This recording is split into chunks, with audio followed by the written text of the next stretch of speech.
Hello everyone. Cash flow statement ये एक ऐसा स्टेटमेंट है जिसे हम इसलिए बनाते हैं जिससे कि हमें पता चल सके कि बिजनेस में कैश एंड कैश इक्विवेलेंट का कितना फ्लो हुआ है। फ्लो मतलब कैश का इनफ्लो और कैश का आउटफ्लो दोनों ही।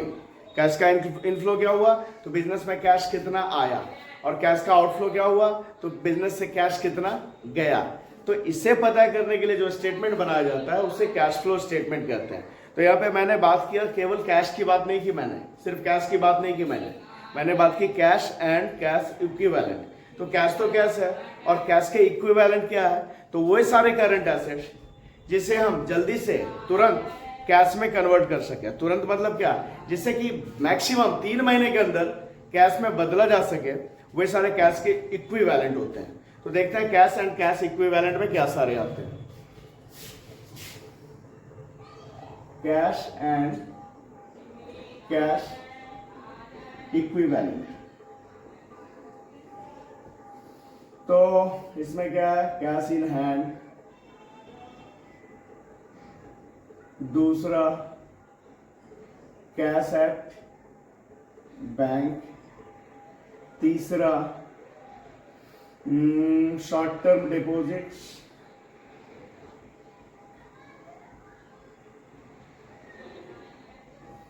चौथा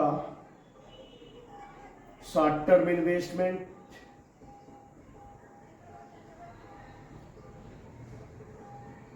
या इसे करंट इन्वेस्टमेंट भी बोल सकते हैं, पांचवा cheques and draft in hand, और छठा मार्केटेबल सिक्योरिटीज। ये शॉर्ट टर्म इन्वेस्टमेंट कहीं कहीं टेम्पोरेरी इन्वेस्टमेंट भी लिखा मिल सकता है, टेम्पोरेरी इन्वेस्टमेंट। तो इन सब के ये जो है ये सारे कैश एंड कैश इक्विवेलेंट है। इन सब के इनफ्लो और आउटफ्लो का पता करने के लिए जो स्टेटमेंट बनाया जाता है वो कैश फ्लो स्टेटमेंट है। तो भाई कैश एंड कैश इक्विवेलेंट के इनफ्लो और आउटफ्लो के कौन से कारण होते हैं बिजनेस में, तो इन कारणों को 3 पार्ट में बांट दिया गया है, 3 एक्टिविटीज में बांट दिया गया है। तो वे कौन से एक्टिविटीज हैं और किस एक्टिविटीज में क्या सारा रखा जाता है वो हम लोग देखते हैं। मिटाते हैं पहले से।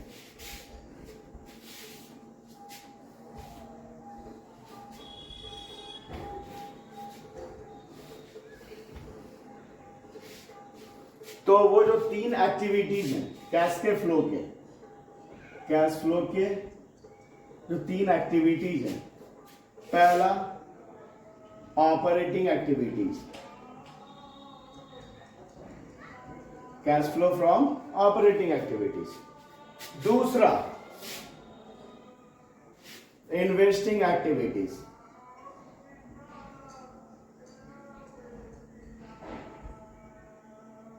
और तीसरा फाइनेंसिंग एक्टिविटीज। इन 3 एक्टिविटीज से बिजनेस में कैश का फ्लो होता है। तो भाई अब किसके अंदर क्या रहता है, तो ऑपरेटिंग एक्टिविटी यानी बिजनेस को चलाने से, जो बिजनेस को चलाया जा रहा है उससे उसमें होने वाले कैश का इनफ्लो और आउटफ्लो।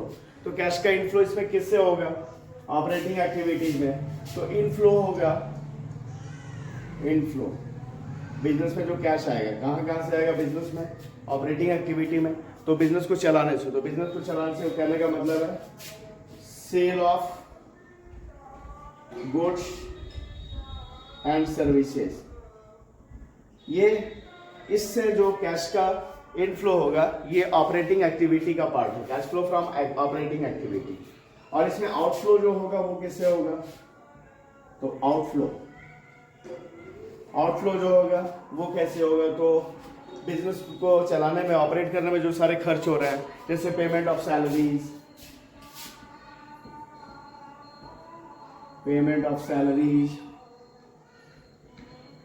रेंट, या जो भी बिजनेस के खर्च हैं वो सारे खर्च, उनमें जो पैसा खर्च हो रहा है, उनमें जो पैसा यूज किया जा रहा है, वो सारे कैश का आउटफ्लो है ऑपरेटिंग एक्टिविटी में। अब आते हैं इन्वेस्टिंग एक्टिविटी में।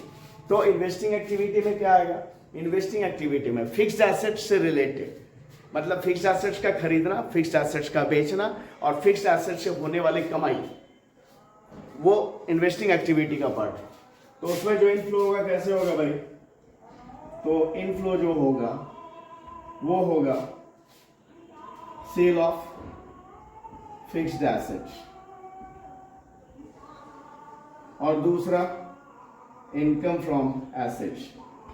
इनकम फ्रॉम एसेट्स, अब इनकम फ्रॉम एसेट्स क्या सारे हो सकते हैं, सपोज इन्वेस्टमेंट है जो हमारा फिक्स्ड एसेट है, लॉन्ग टर्म इन्वेस्टमेंट है, उस पर इंटरेस्ट मिला, तो इंटरेस्ट रिसीव्ड ऑन इन्वेस्टमेंट, ठीक है। उसके बाद में सपोज किसी कंपनी का डिबेंचर हमने खरीद रखा इन्वेस्टमेंट के रूप में, उस पर इंटरेस्ट मिला, तो वो भी इंटरेस्ट रिसीव्ड ऑन डिबेंचर, ये भी कैश का इनफ्लो है इन्वेस्टिंग एक्टिविटी में। उसी तरह किसी कंपनी का शेयर खरीद रखा है, उस पर डिविडेंड मिल रहा है, डिविडेंड रिसीव्ड ऑन शेयर, तो ये भी कैश का इनफ्लो है। तो इन्वेस्टिंग एक्टिविटी में इनफ्लो कैश का कहां से होगा, तो फिक्स्ड एसेट्स को बेचकर या फिक्स्ड एसेट्स से होने वाले किसी तरह की कमाई, जैसे कि कोई इन्वेस्टमेंट कर रखा है उस पर इंटरेस्ट मिला, या डिबेंचर किसी कंपनी का खरीद रखा है उस पर इंटरेस्ट मिला, या शेयर किसी कंपनी का खरीद रखा है उस पर डिविडेंड मिला, या अपना बिल्डिंग है, लैंड है, कोई प्रॉपर्टी जिसे रेंट पे लगा है, तो वो रेंट से भी इनकम फ्रॉम रेंट, ये भी इन्वेस्टिंग एक्टिविटी का पार्ट, ये भी कैश का इनफ्लो इन्वेस्टिंग एक्टिविटी में। अच्छा, इन्वेस्टिंग एक्टिविटी में कैश का आउटफ्लो कैसे होगा, तो भाई उससे होगा purchase of asset, purchase of asset, ये एसेट खरीदेंगे तो इसमें जो कैश खर्च होगा, कैश पे किया जाएगा फिक्स्ड एसेट्स को खरीदने में, परचेज ऑफ फिक्स्ड एसेट, तो ये कैश का आउटफ्लो इन्वेस्टिंग एक्टिविटी में।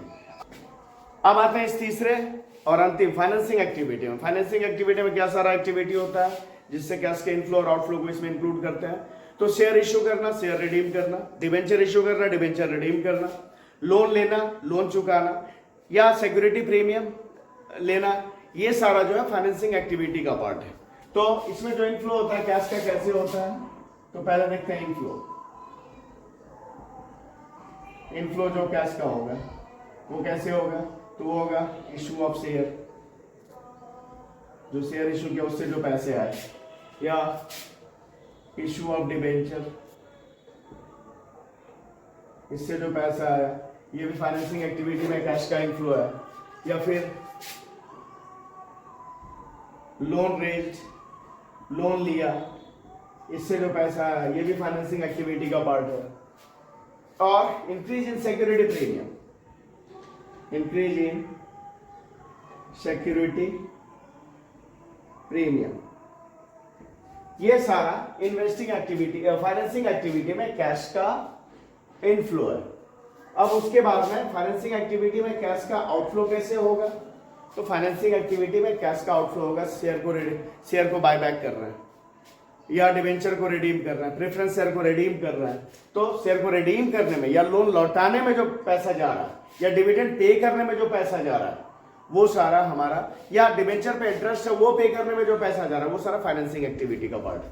तो इसमें क्या आएगा भाई, redemption of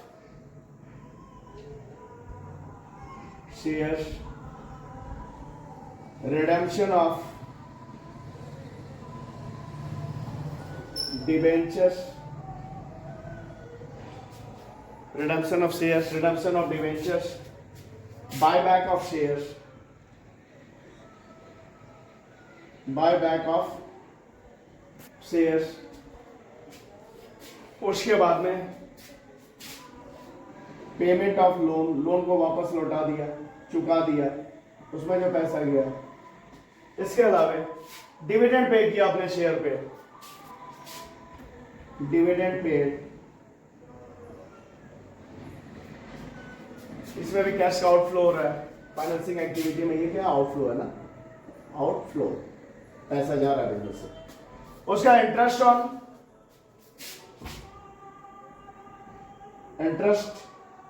paid on loan और डिवेंचर, लोन लिया है उस पर इंटरेस्ट पे कर रहा है, या डिवेंचर इशू कर रखा है उस पर इंटरेस्ट पे कर रहा है, तो वो सारा फाइनेंसिंग एक्टिविटी का पार्ट है।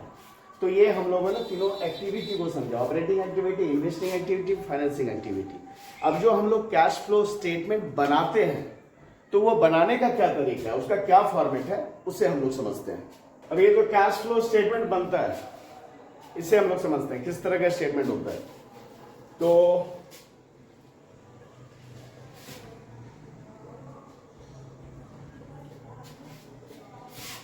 कैश फ्लो स्टेटमेंट ऑफ, जिस फर्म का वो नाम लिख देंगे, for the year end date, for the year end date, जिस साल के लिए बना रहे हैं वो डेट डाल देंगे, ठीक है।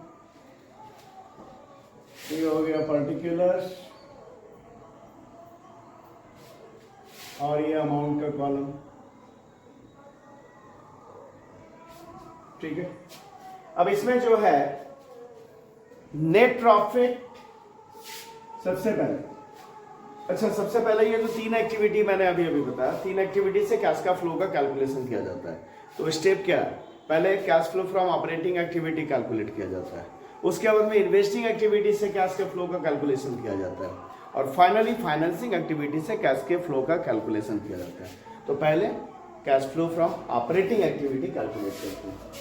तो नंबर 1 में cash flow from operating activities, ये कैलकुलेट होता है। अच्छा तो ये तो इसमें क्या है, सबसे पहले लिखते हैं net profit, net profit before tax and extra ordinary items, net profit before tax and extra ordinary items, यानी वो प्रॉफिट जिसमें जो कि टैक्स और एक्स्ट्रा ऑर्डिनरी आइटम के एडजस्टमेंट के पहले का है। तो वो कैलकुलेट करने का क्या तरीका है, कि net profit before tax and extraordinary item हम कैसे कैलकुलेट करते हैं, तो वो देख लेते हैं। क्या कैलकुलेशन ऑफ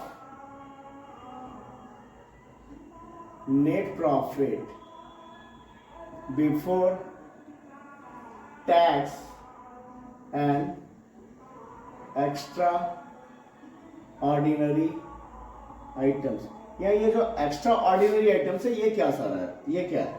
तो भाई एक्स्ट्रा ऑर्डिनरी आइटम यानी वो सारे आइटम, वो सारे इनकम और एक्सपेंस जो कि बिजनेस के नॉर्मल कोर्स में नहीं होते हैं, जैसे कि फ्लड रिलीफ सेटलमेंट में पैसा मिल गया, या इंश्योरेंस क्लेम अर्थक्वेक के लिए क्या उसका पैसा मिल गया, ये सारा इनकम, ये एक्स्ट्रा ऑर्डिनरी इनकम है। या फिर लॉस इन अर्थक्वेक, वो हमारा नुकसान हो गया, ये extra ordinary expense and loss है। उसके अलावा ऐसा भी स्पेकुलेशन का लॉस है, ये भी हमारा एक्स्ट्रा ऑर्डिनरी लॉस है। तो ये सारा एक्स्ट्रा ऑर्डिनरी आइटम में आता है, ठीक है। तो अब जो net profit before tax and extraordinary item निकालते हैं वो क्या करते हैं, सबसे पहले तो नेट प्रॉफिट, इस नेट प्रॉफिट में क्या जोड़ते हैं, तो ऐड करते हैं प्रोविजन फॉर टैक्स, फिर प्रोपोज्ड डिविडेंड, फिर interim dividend,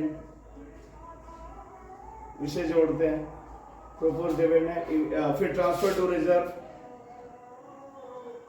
transfer to reserve, ठीक है। तो ये सारा जोड़ते हैं। और क्या जोड़ सकता है, तो एक्स्ट्रा ऑर्डिनरी लॉस और एक्सपेंस अगर डिडक्ट हुआ है, तो इसे भी जोड़ते हैं, ठीक है। तो ये सबको नेट प्रॉफिट के साथ में क्या किया जाता है, तो जोड़ दिया जाता है, ठीक है। और घटाते क्या है, तो घटाते हैं less, refund of tax,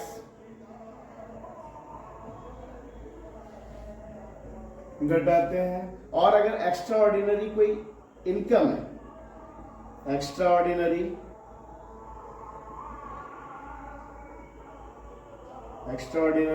income added, तो उसे भी हम घटाते हैं।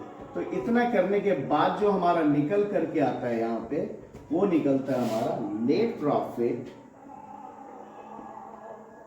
Before tax and extraordinary item, ये निकलता है। ये net profit before tax and extraordinary item को यहां पे लिखते हैं। इसके बाद इस नेट प्रॉफिट बिफोर टैक्स के साथ नॉन कैश और नॉन ऑपरेटिंग आइटम्स का एडजस्टमेंट करते हैं। तो ये नॉन कैश और नॉन ऑपरेटिंग आइटम्स क्या है, तो नॉन कैश आइटम्स वे आइटम्स है जिसमें कि कैश का इनफ्लो या आउटफ्लो नहीं हो रहा है, और नॉन ऑपरेटिंग आइटम्स वे हैं जिसमें कि जो कि बिजनेस से रिलेटेड, बिजनेस के ऑपरेशन से रिलेटेड, बिजनेस को चलाने से रिलेटेड वे सारे एक्सपेंस इनकम नहीं है, वो नॉन ऑपरेटिंग आइटम्स है, वो non operating incomes and expenses है। तो ये क्लियर हुआ। तो क्या करते हैं इसमें, जो नॉन कैश और नॉन ऑपरेटिंग आइटम्स है उसमें से नॉन कैश और नॉन ऑपरेटिंग एक्सपेंस को इसके साथ जोड़ दिया जाता है, and non cash and non operating expense, इन्हें जो है इस net profit before tax and extraordinary item के साथ जो निकल के साथ जोड़ दिया जाता है और लेस किया जाता है non cash and non operating incomes, इसे लेस कर दिया जाता है। अब ये जो नॉन कैश और नॉन ऑपरेटिंग आइटम्स हैं एक्सपेंस के और इनकम के, इसके बारे में डिटेल में मैं आगे के वीडियो में बताऊंगा, पर यहाँ पे आपको समझा दिया कि भाई नॉन कैश और नॉन ऑपरेटिंग आइटम्स क्या है। ठीक है, तो क्या करते हैं, नॉन कैश और नॉन ऑपरेटिंग आइटम में से जो एक्सपेंस के आइटम है, नॉन कैश और नॉन ऑपरेटिंग एक्सपेंस के आइटम है उन्हें जोड़ दिया जाता है, और नॉन कैश और नॉन ऑपरेटिंग इनकम के जो आइटम है उन्हें घटा दिया जाता है। तो इतना करने पर जो निकल कर आता है वो हमारा होता है ऑपरेटिंग प्रॉफिट, वो हमारा निकलता है operating profit before working capital changes. इसके बाद में करंट एसेट्स और करंट लायबिलिटीज का एडजस्टमेंट किया जाता है। तो वो किस तरह से, तो करंट एसेट्स, सवाल तो दिया रहेगा, बैलेंस शीट दिया रहेगा, उससे ही हमें कैश फ्लो स्टेटमेंट बनाना है, या फिर 2 साल का बैलेंस दिया रहेगा सवाल में, तो जो प्रीवियस ईयर के तुलना में करंट ईयर को कंपैरिजन करते हैं, तो वो कंपैरिजन में अगर करंट एसेट्स पहले के तुलना में बाद में बढ़ रहा है तो उसे घटाएंगे, और अगर पहले के तुलना में बाद में घट रहा है तो उसे जोड़ेंगे। और करंट लायबिलिटी के मामले में अगर करंट लायबिलिटी पहले की तुलना में बढ़ रहा है तो उसे जोड़ेंगे, और करंट लायबिलिटी पहले की तुलना में घट रहा है तो उसे घटाएंगे। सीधा बात है कि करंट एसेट के साथ उल्टा रिलेशन है, जबकि करंट लायबिलिटी के साथ में सीधा रिलेशन है। तो वो इस तरह से करेंगे, ऐड करेंगे, यहां पे क्या ऐड करेंगे, डिक्रीज इन करंट एसेट, ठीक है, और क्या ऐड करेंगे, इंक्रीज इन करंट लायबिलिटीज, ठीक है, डिक्रीज इन करंट एसेट्स को ऐड करेंगे और इंक्रीज इन करंट लायबिलिटी को ऐड करेंगे, और घटाएंगे क्या, less, increase in current assets इसे घटाना है, घटाने वाले को ब्रैकेट में रखते हैं, और decrease in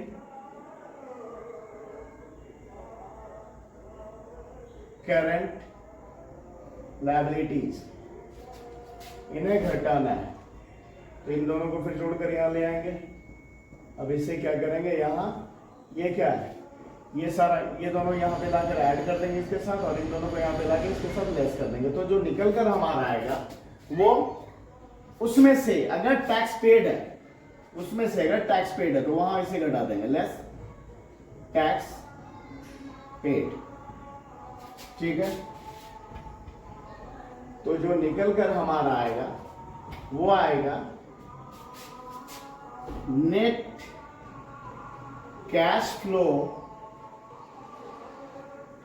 from operating activities. अच्छा, अगर ये माइनस में आया, नेगेटिव बैलेंस आई है, तो वहां उस स्थिति में नेट कैश फ्लो नहीं लिखेंगे, net cash used in operating activity वो लिखा जाएगा। अब ये हो गया हमारा ऑपरेटिंग एक्टिविटी। इसके बाद में बारी आती है सेकंड में, cash flow from investing activities.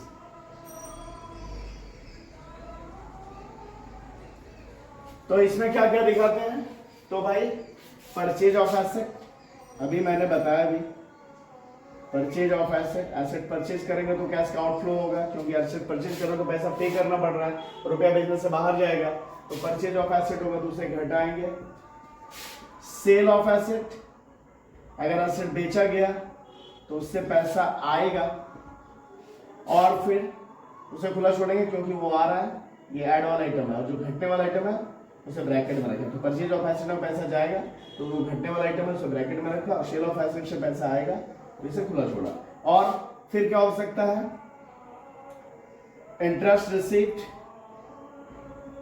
Interest जो आया, इंटरेस्ट जो रिसीव हुआ, चाहे वो डिवेंचर पे इंटरेस्ट रिसीव हुआ, कहीं का डिवेंचर खरीद रखा था कंपनी ने, उस पर इंटरेस्ट मिला, या इन्वेस्टमेंट कहीं कर रखा था उस पर इंटरेस्ट मिला, तो ये भी पैसा आया, तो इससे भी यहाँ पे, और जोड़ने वाले आइटम है ये। उसके बाद में और क्या हो सकता है, अगर किसी कंपनी का कोई शेयर वगैरह खरीद रखा है, कोई इन्वेस्टमेंट है, उस पर डिविडेंड मिल रहा है, तो डिविडेंड रिसीव्ड, ये भी क्या है, ये भी ऐड होने वाला आइटम है।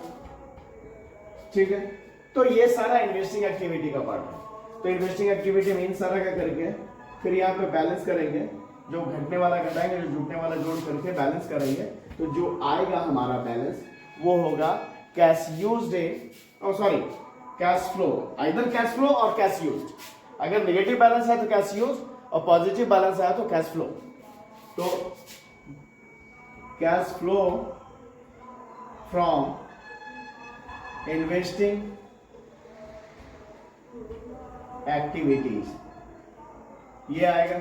ठीक है, उसके बाद में फाइनली जो आएगा तीसरा अंतिम step, financing activity, third step, उसमें cash flow from financing activities. इसमें क्या आएगा भाई, तो इसमें इश्यू ऑफ शेयर, अगर इश्यू किया शेयर को, उससे जो पैसा आया वो फाइनेंसिंग एक्टिविटी में कैश का इनफ्लो है। Issue of debentures, issue of share या इश्यू ऑफ डिबेंचर, तो ये फाइनेंसिंग एक्टिविटी में कैश का इनफ्लो है। या इंक्रीज इन लोन, लोन बढ़ गया, मतलब कि लोन लिया तभी ना लोन बढ़ा, कर्जा बढ़ा, तो ये जो लोन में पैसा आया ये भी कैश का इनफ्लो है फाइनेंसिंग एक्टिविटी में। और redemption of, buyback of share, अगर अपनी कंपनी का शेयर वापस खरीद लिया, बायबैक ऑफ शेयर, तो ये भी इन्वेस्टिंग या फाइनेंसिंग एक्टिविटी का पार्ट है, पर इसमें कैश का आउटफ्लो होगा, इसे ब्रैकेट में। फिर redemption of debenture, redemption of debenture या प्रेफरेंस शेयर, तो ये भी क्या है, कैश का आउटफ्लो है। रिडीम किया मतलब डिबेंचर होल्डर को पैसा लौटा दिया, प्रेफरेंस शेयर होल्डर को पैसा लौटा दिया, तो ये भी कैश का आउटफ्लो है। इंटरेस्ट पेड ऑन डिवेंचर या लोन ले रखा है उस पर इंटरेस्ट दिया, तो ये भी कैश का आउटफ्लो है। ठीक है, और फिर इसके अलावा और क्या, हाँ अपना शेयर जो इशू कर रखा मार्केट में, तो डिविडेंड पे कर रहा है, डिविडेंड पेड ऑन शेयर, इसमें भी कैश का आउटफ्लो हो रहा है फाइनेंसिंग एक्टिविटी में। तो ये सारा रहेगा फाइनेंसिंग एक्टिविटी में। इसके बाद फाइनली इसका टोटल करेंगे और बैलेंस करेंगे इसी तरह। अगर पॉजिटिव आया तब तो कैश फ्लो है, और अगर नेगेटिव आया तो कैश यूज्ड है। तो यहां लिखेंगे cash flow from financing activities, और अगर नेगेटिव आंसर आया तो cash used in investing financing activities वो होगा। इतना होने के बाद में जो बिगिनिंग का बैलेंस, ओपनिंग बैलेंस कैश का है जो दिया रहेगा सवाल में, उसे यहाँ पे नहीं पहले तो यहाँ पे इसे ऐड कर लेंगे, बैलेंस कर लेंगे। ये प्लस प्लस प्लस तीनों आया तो तीनों को जोड़ लेंगे, अगर कोई माइनस में आ रहा है तो उसे घटा देंगे। तो जो भी प्लस माइनस करके आएगा उसे यहाँ लिखेंगे, वो हमारा क्या निकलेगा, नेट इंक्रीज, वो हमारा निकलेगा net increase in cash and cash equivalent. ठीक है, अब ये जो निकलेगा इसमें हम जो सवाल में दिया रहेगा ओपनिंग बैलेंस कैश का, उसे जब ऐड करेंगे, ऐड ओपनिंग कैश, जब उसे ऐड करेंगे तो हमारा जो बैलेंस आएगा वो जो क्लोजिंग कैश जो सवाल में दिया है उतना आना चाहिए। क्लोजिंग कैश जितना सवाल में दिया हुआ है उतना आना चाहिए। अगर वो ऐसा आता है तो हमारा कैश फ्लो स्टेटमेंट बिल्कुल सही बना है। ठीक है, तो ये कैश फ्लो स्टेटमेंट का फॉर्मेट हो गया। अब ये जो ऑपरेटिंग एक्टिविटी से कैश के फ्लो का कैलकुलेशन होता है, इसके दो तरीके हैं, डायरेक्ट मेथड, इनडायरेक्ट मेथड। तो डायरेक्ट मेथड से पहले हम लोग कुछ सवाल में कैश फ्लो का कैलकुलेशन करेंगे ऑपरेटिंग एक्टिविटी से, उसके बाद हम लोग इनडायरेक्ट मेथड से कैश के फ्लो का कैलकुलेशन ऑपरेटिंग एक्टिविटी से करेंगे, फिर इन्वेस्टिंग एक्टिविटी से करेंगे, फिर फाइनेंसिंग एक्टिविटी से करेंगे सेपरेटली, और फिर हम लोग कॉम्प्रिहेंसिव क्वेश्चंस बनाएंगे। अच्छा, ये जो ऑपरेटिंग एक्टिविटी से कैश का कैलकुलेशन डायरेक्ट मेथड से, ये सीबीएसई बोर्ड वाले के लिए नहीं है, उनके सिलेबस में ये नहीं है, पर बाकी अदर बोर्ड्स के लिए ये है। तो मुझे लगता है कि दोनों ही एक्टिविटी से कैश का कैलकुलेशन ऑपरेटिंग एक्टिविटी में करके मैं दिखा दूं।